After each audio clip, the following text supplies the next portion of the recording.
Episode of the Stupek Show, where it is a weekly podcast where I interview some of the most adventurous people all across the world and hear some of the crazy things that they are up to and have done in the past. I'm excited today to bring on Zirk Botha. Botha. Did I say that right? Yeah, it's close enough. Hey, Brian. Yeah, it's Zirk Botha.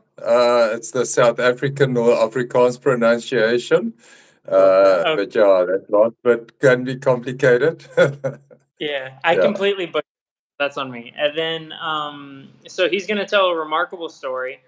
And so I'll start by asking him a little bit about himself. So you're an ex Navy SEAL, or I heard from our mutual friend Nash that you were in the Navy or something. Yes, I think that's quite a critical part of my journey and this challenge. I was in the South African Navy for 17 years as a combat officer. During that time, I also qualified as a combat diver, which is our equivalent of a SEAL. And then I also lectured in navigation and seamanship. I served at sea as a combat officer. And I think that sets up the background to the story. A lot of people say, "Oh, you're crazy. How can you do something like that?" Well, if you've had the right background or you have the right background and the right experience, puts it in quite a different perspective. So let's get right into it. What did you do? So, about 3 years ago now, a little bit more than 3 years ago, I took on the challenge of rowing solo in an ocean rowing boat from Cape Town to Rio de Janeiro in Brazil. Um, yeah, it's quite a distance to cover, 7,200 kilometers, give or take. I set the challenge out. As I said, I was in the Navy. I always loved the outdoors, doing adventurous things. Did a trek through the Himalayas for 3 weeks, unsupported, adventure racing, motorbike expeditions. And the other one that I always forget about, I don't know why, is I did a stand-up paddleboard trip through the Okavango Delta. Going through the channels, dodging hippos. Well, we didn't really dodge hippos. I think they just kept away from us, and elephant and lions camping overnight. But yeah, this one was a big one. I wanted to do it for two reasons. The one was personal. We all hear all the stories and the people that say, "Oh, you can do anything that you set your mind to," which is true. But I wanted to use a big adventure or an experience to set an example to my kids that set your mind to. And motivation for it was I'm integrally involved professionally and personally in renewable or alternative energy, depending on which way you look at it. So I wanted to.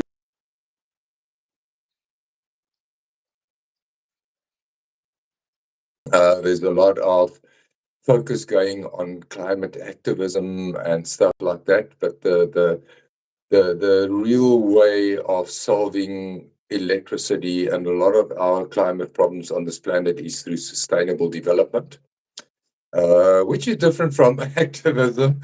It's a more balanced approach to solve the same problem. Um, so excuse me. So I set the challenge, I thought about it for a while. I wanted to do something that hadn't been done before. And a lot of oceans had been crossed by ocean rowing boats, by teams and solos, but nobody had done the crossing from Cape Town to Rio as a solo. I thought, well, let me do that. And as you know, setting a big challenge, the biggest part of the challenge is to get to the starting line. So, once you decide on doing something, then you've got to make it happen, and that can be quite a challenge. So when I started my transcontinental walk. It was supposed to be. I'm sure you've seen these memes, or like the world's longest walk from Cape Town to Magadan, Russia. Like it's the longest route you Yeah. can go. So that's originally what I wanted to try, and then it wasn't until like the Middle East, Palestine and Israel and all that, where I was like, I can't do that. So I decided to stay and do Africa. But the point I'm trying to make is my trip shifted a bunch of different times before I even hit the start point. So were you able to just say Cape Town to Rio and then lock in and go from there, or were you able to, or did you have to adjust? Did you maybe want to go to, I don't know, somewhere else? Did like what? How were you able to get it so clean if you got it the first try? So, it took me quite a long time before I actually made the final decision. So, it was like, when you think about something, the seed is planted and then it's got to germinate and start growing and, just analyzing. So by the time that I got to the point to make that decision, I had many months of contemplating the challenges and the route and everything that goes with it. Um, so I think that's why when I made that decision, it wasn't something that just sort of came to mind. It was something that I've been thinking about for quite a while. Looking at all the options, considering the weather patterns, the challenges, the logistics. Yeah, and the big thing for me was once I made that decision, the next thing was, okay, I need a boat. And we don't have ocean rowing boats in South Africa. So my first sort of focus was,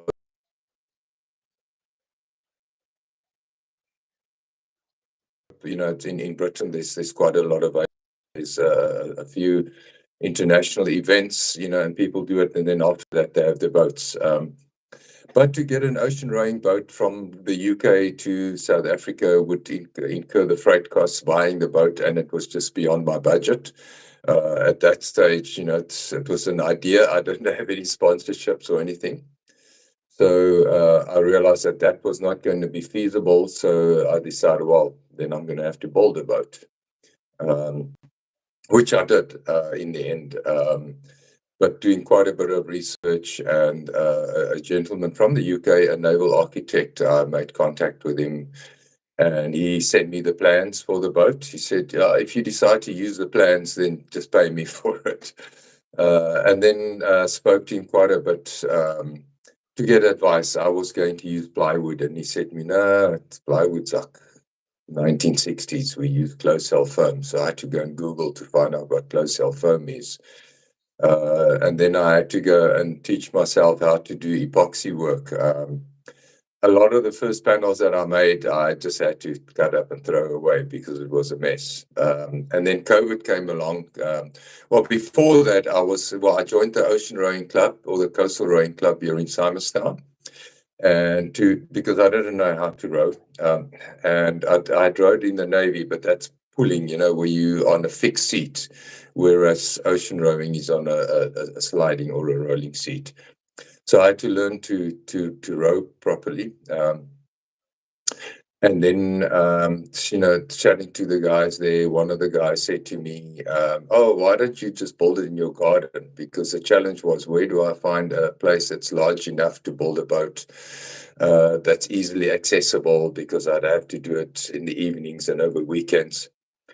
And then this old friend of mine suggested, build it in your garden. And first I thought, no, that's a bit crazy. And then after 3 days, I thought, actually, that's not so crazy. And it worked out quite well, because I was halfway building the boat when COVID lockdown came along. So our company had everybody working from home, not a lot happening. So I was spending half my time building the boat while everybody else was complaining about COVID lockdown. I was like so busy building a boat, that wasn't a problem. And The then I concept, started the pardon. I was saying the concept of rowing across the Atlantic Ocean on a boat you built yourself is Yes. just mind blowing to me. But anyway, carry on. Yeah. So I think the main reason for that was that nobody had done a solo row from Cape Town to Rio across the South Atlantic. Um, there's a Brazilian gentleman. Oh man, now of course I can't remember his name. It'll come back to me. We're at the end of our discussion. Um, he had rode from Lüderitz to Salvador, which is a different route. It's more on the northern end of the South Atlantic. Um, Quite an amazing adventurer. And there was a South African pair that had rode from Cape Town to Rio. Um, and there was a Latvian guy. They also rode as a pair from Lüderitz to Salvador, but nobody had done the route from Cape Town to Rio as a solo unsupported rower. So, and that was part of the thing for me. I wanted to do something that hadn't been done before. Yeah, and then kicked off the first row. I had to find a weather window to get off the coast from Cape Town, which looked like around the 5th to the 7th of December would have been a good time. But I had a window of 24 hours. I had a shore support team that was quite experienced, maritime guys. My weather guru was as a mathematician.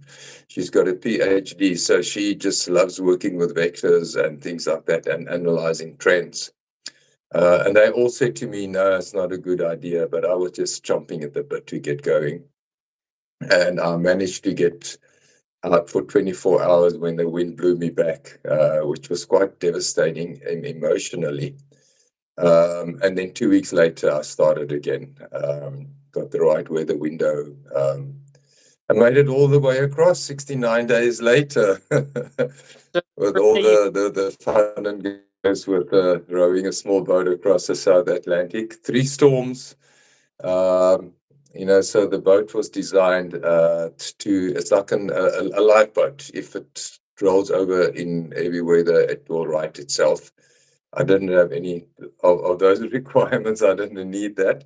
But the boat is also watertight with 9 watertight compartments. So in a storm, I just seal myself inside the cabin okay. and wait for the storm to pass. Yeah, yeah.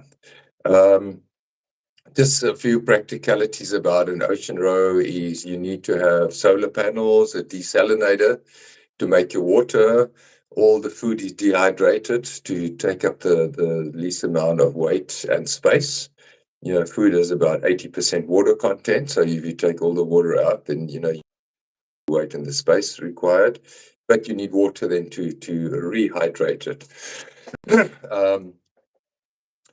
I had to do quite a bit of maintenance, so I would row for 10 hours a day, not non-stop. Well, a total of 10 hours rowing, but within 2-hour shifts with 2-hour breaks. And in the breaks, I would do maintenance or make water or make food, eat,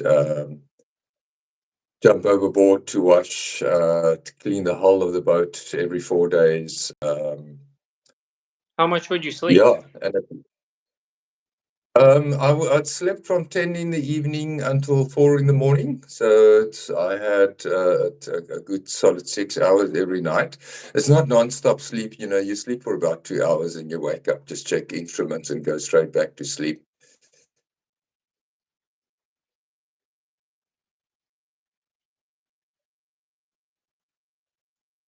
Wake up completely, but you're aware of what's your safety and weather conditions. Normal ocean rowers would row but because of my previous adventures and adventure racing, I realized the importance of giving your body time to recover. So I decided that during the night I would have a proper break so that my body could rest and recuperate, which definitely worked. Halfway through the race, halfway through the adventure, the challenge, I realized that I was making better time than the 2 guys, the pair that had done the route. Um, so I thought, hang on, I could maybe set a record here for the fastest crossing. So yeah, in the end, it turned out that I beat the pairs guys by about a month in the crossing time. Well, not quite a month, 3 weeks. Oh, and the other crossings, the Atlantic crossings as well, by quite a big margin. Um, and I think it was all a combination of the boat design. It's a very, very good design. It's very seaworthy. It managed the storms amazingly well. It's very light. It's quite fast. Yeah, and also, proper nutrition. As every day you need to get your nutrition and your water. If you don't eat properly, you run out of energy. You run out of fuel. Um, But then the other thing, and I would like to hear your comments on this, was the mental aspect. You prepare for something, you prepare the physical, you do lots of walking and exercise, depending on the challenge that you're taking on. And, emotion is going to be difficult being away from home. But then there's another aspect, which is a mental aspect. And that for me was the biggest challenge, just the relentlessness or relentlessness of an endurance event, where you day in and day out, it becomes just a slog. And that mind over matter becomes quite a big challenge. Even though you're going to finish,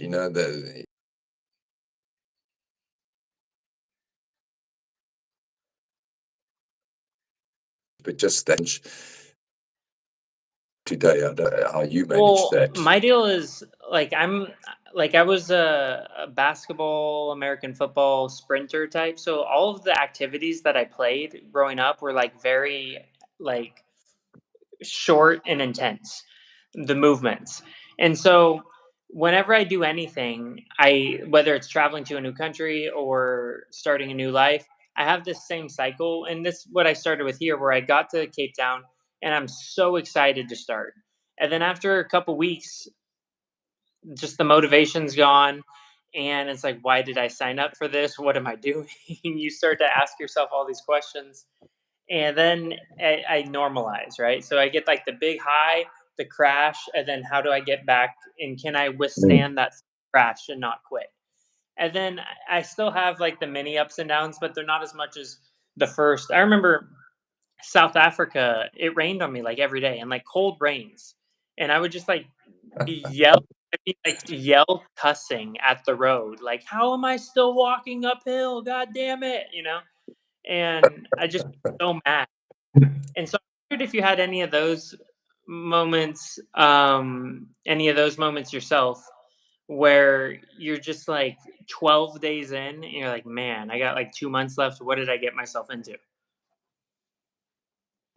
Yeah, yeah. And I think for me, the saving grace, was, my shore support team said to me, "I remember when you're really going through the pits and you're asking yourself, what am I doing here? And you're just thinking, when's the next boat coming past so I can radio them and get them to come pick me up?" And I responded to them, I said, I've never for 1 second considered giving up. Um, I've always known that I would not give up and that I would finish a thing come hell or high water. But the saving grace was that, I'm on my own in the middle of the ocean. It was COVID. There was so few cargo ships that came past. So even if that did happen, yeah, there wouldn't have been somebody around to pick me up. Which was I interesting because I left from Cape Town, and then about a week after that, the second COVID lockdown happened. And everybody was complaining. I thought, well, I couldn't care less. Lockdown in any case. I'm in the middle of the ocean. So, yeah, yeah. there's Uh, when I that was a big motivating factor for me as well as I was going through Namibia. Um, I needed food and water. So it's like I'm by myself in the middle of the desert. So if I don't get there, I die. And did you have some of that too, where it's like I'm in the middle of the ocean, I'm going from Cape Town to Rio. I'm 60% of the way there on this single person boat, and like there's no one around me. I got to do it.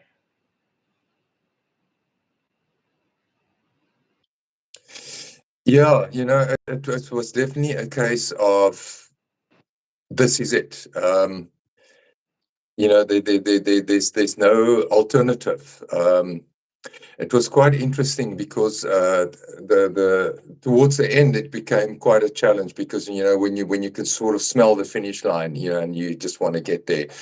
And because I was making so much good time, my media agent and the show support team had arranged with the Brazilian authorities for an official welcome, and they had arranged for it was Saturday, the 28th of February. But I was 3 days ahead of schedule, so just north of Cabo Frio, which is in the province of Rio, there's Buzios, which is a little small town. It's a little peninsula, and they said to me, "Okay, you've got to go to Buzios and wait there for 2 days." I said to Sue, my media agent, "There is no way that I'm waiting anywhere. I want this over and done with." She says, "Well, if you finish this and there's nobody to receive you, then everything you've done is a waste." I said, "But Sue, I'm done. I've had enough of this now." She said to me, "Zirk, listen to me. Go to Buzios and wait." I said, "Okay, Sue, I'll go and wait." So I had to just go and wait, tied to a buoy, so that the official welcoming party could assemble a day and a half later.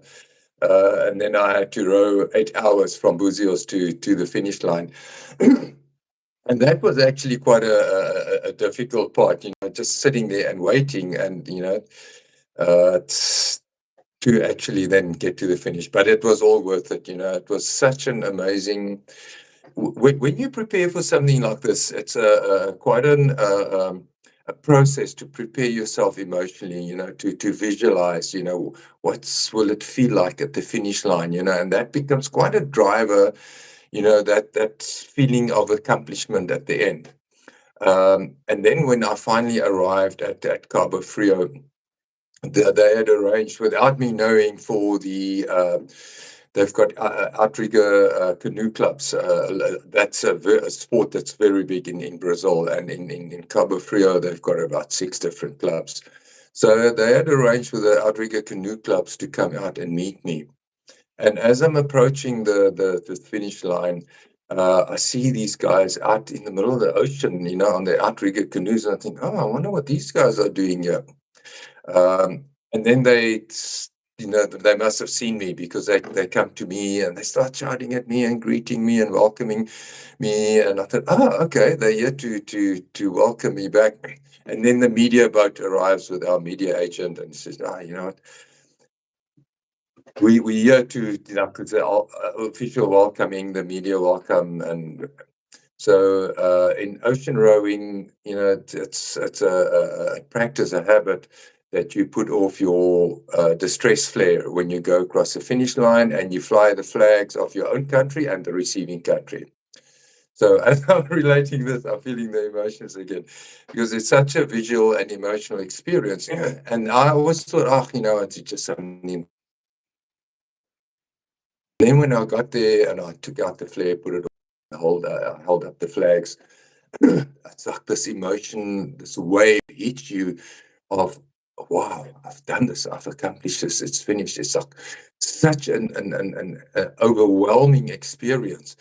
And then you realize, part of preparation for a big event is always that visualization and attaching emotions to the visualization of the successful completion. And that for me was just, really hitting home how powerful that is.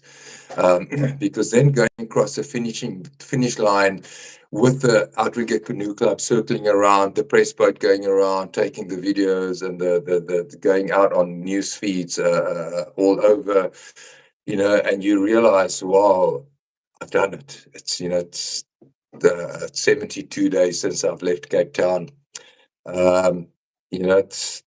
It's amazing that it's done. It's what now? But then arriving in the port, and it felt like the whole of the town of Cabo Frio had pitched up at the harbour to welcome me, and they were lining the breakwaters and the mayors in the harbour as I stepped ashore. It's such a sense of relief and accomplishment, and very, very emotionally charged. So it makes something like that all worthwhile. Yeah. Was there ever a letdown after finishing where it's like, now what? Um, yeah, I think the thing, the first thing is, you go through a period of, that imposter syndrome, where you feel that, did I really achieve it? And then when people tell you, wow, that's amazing, that's such a great achievement, and you think, well, it's not really that great, because you forget over time, what the challenges were, and then, you have to remind yourself, yeah, it is actually something a bit different. It's little bit out of the ordinary. It is something significant. So I think those are the things, but it's all human nature. That's what we do as humans. We forget, and sometimes we belittle the things that we've achieved. Um, and then you think, okay, well, I've done that. What next? And everybody says, "Oh, what's the next adventure? What's the next adventure?" And you think, "Oh, really? Wasn't that big enough?" I was I was But actually going to ask that yeah, myself. Do you have a next adventure? yeah, I've got to. There's a little seed that's busy germinating, so we just have to give it time to.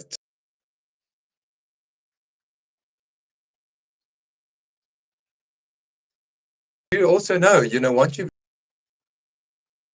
it becomes part of your makeup. You need to do something else. So yeah, Well, I'm working on something. I'm not sure if it's doing something like this makes us feel the need to do something else more, if this is just intrinsically who we are and that we're always going to feel the need, and it's just, you know, because I Yeah. think for the second, Yeah, I do think that, inherently, and I think there's also people, a lot of times I explain to people, I've contemplated this, in that we each have our own type of challenge, that's our actualization.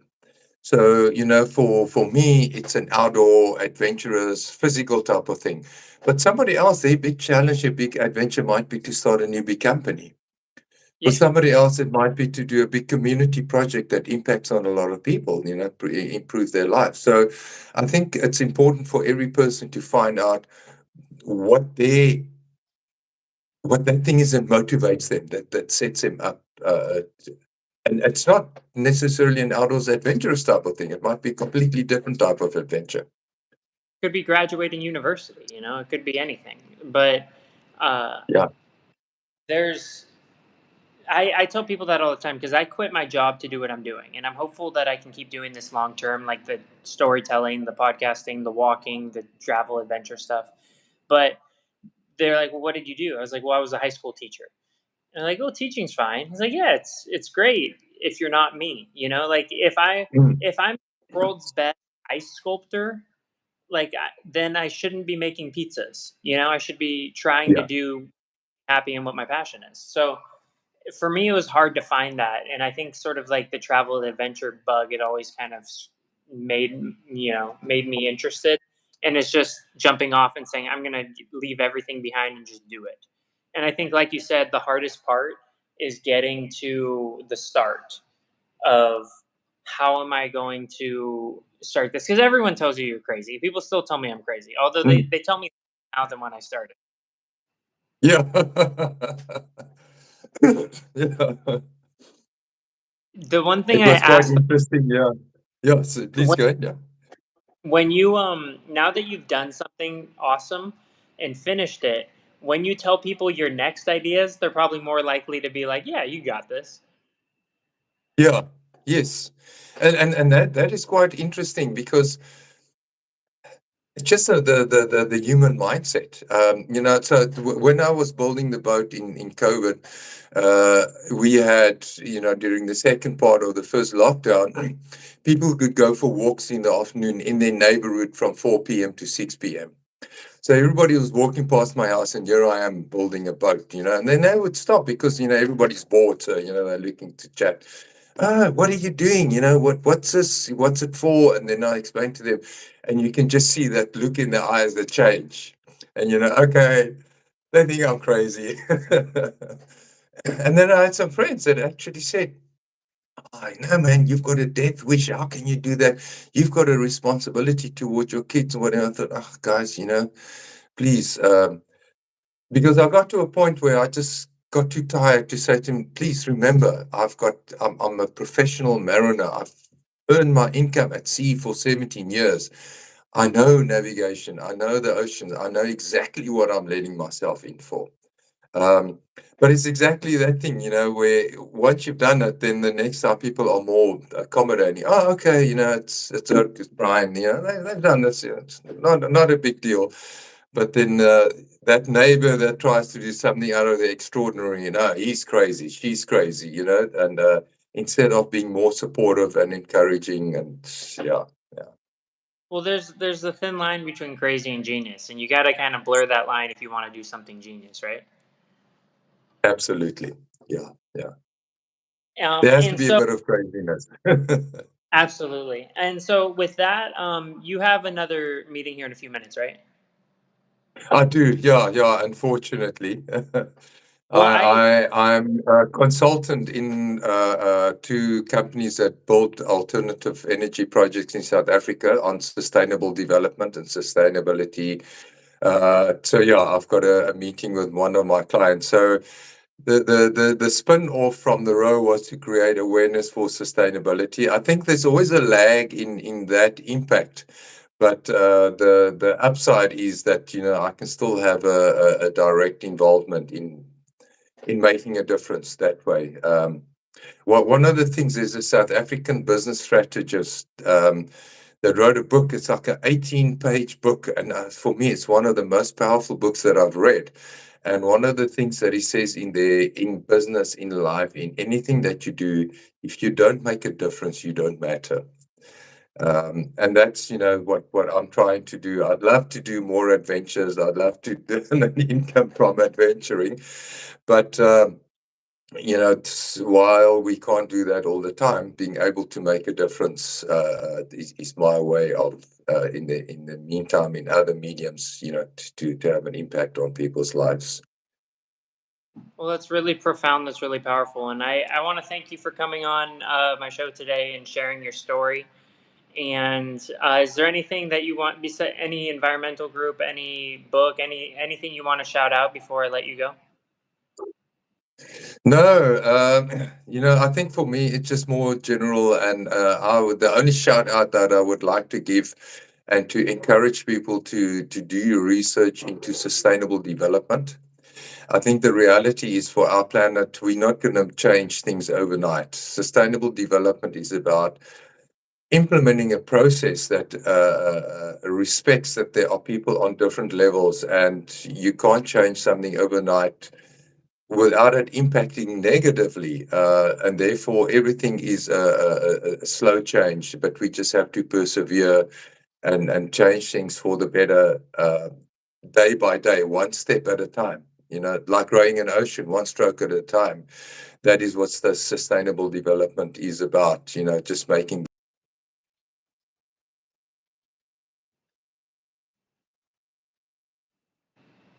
the better. Well, that's really profound. I appreciate the positivity at the end of it. So what's going to happen is I am going to end this, and then I'm going to post it once in a couple hours on my social media, so anyone can, once it uploads to YouTube, can watch this for however long they want. It'll be on there forever. And I want to thank you so much for coming on and telling your story. Brian, thank you so much for inviting me to join you. It took a while for us to actually connect in the end because of my work and my travels and everything. But yeah, it was great to join you. Thanks for hosting me, and all the best, and good luck for your ongoing adventures and challenges. All Yeah, right. Thank you. all the best. Thank you. Cheers. Take care.